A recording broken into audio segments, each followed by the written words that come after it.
UNSC में Ukraine पर हमले के खिलाफ निंदा प्रस्ताव।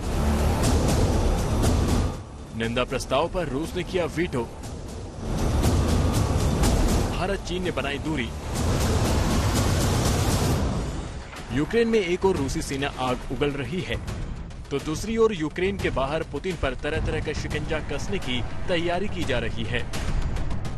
अमेरिका यूएनएससी यानी संयुक्त राष्ट्र सुरक्षा परिषद में रूस के खिलाफ निंदा प्रस्ताव लाया, लेकिन रूस ने अपने खिलाफ लाए गए प्रस्ताव को खुद वीटो पावर का इस्तेमाल करते हुए रोक दिया।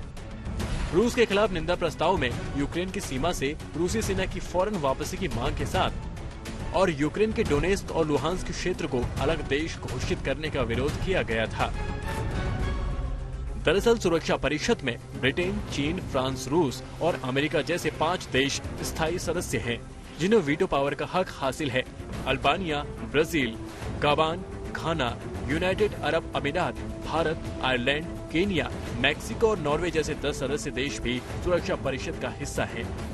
कुल 15 देशों की इस सुरक्षा परिषद में भारत, यूएई और चीन ने निंदा प्रस्ताव पर वोटिंग में हिस्सा नहीं लिया, जबकि America, Britain, France, Albania, Brazil, Gabon, Ghana, Ireland, Kenya, Mexico और नॉर्वे ने रूस के खिलाफ मतदान किया, लेकिन रूस ने खुद के खिलाफ लाए गए इस प्रस्ताव को खुद के वीटो पावर का इस्तेमाल करते हुए रोक दिया।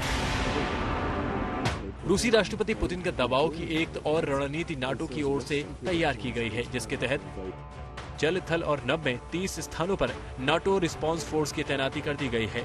हजारों सैनिकों 100 जेट 7 अगले आदेश का इंतजार कर रहे हैं। इस बात की जानकारी खुद नाटो प्रमुख जेन्स स्टोल्टेनबर्ग ने दी है। यूक्रेन के राष्ट्रपति वोलोडिमिर जेलेंस्की ने भी इस बीच अमेरिकी राष्ट्रपति जो बाइडेन से सैन्य सहायता और रूस पर प्रतिबंधों को लेकर चर्चा की। इतना ही नहीं, यूरोपियन यूनियन ने यूरोप के रूस के राष्ट्रपति व्लादिमीर पुतिन और विदेश मंत्री सर्गेई लावरोव की संपत्ति को फ्रीज करने का भी फैसला किया है।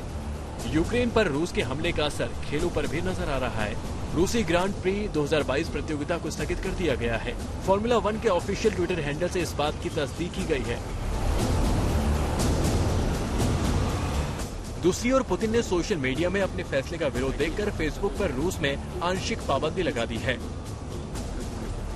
सवाल यह है कि हमले के बाद वार्ता के लिए भी शर्तें थोपने वाले पुतिन पर क्या ऐसे प्रतिबंधों का कोई असर होगा? शायद नहीं, क्योंकि यूक्रेन को लेकर पुतिन की मंशा किसी से छिपी नहीं थी। नाटो समूह पहले से ही रूस पर दबाव बना रहा था। बावजूद इसके पुतिन अपने फैसले के पीछे नहीं हटे और पुतिन को पुतिन की भाषा में जवाब देना दुनिया के लिए आसान नहीं है। यही वजह है कि यूएनएससी निंदा प्रस्ताव के जरिए रूस के खिलाफ दुनिया का मन टटोल रही थी, लेकिन कामयाबी यहाँ भी दूर रही। आज तक ब्यूरो।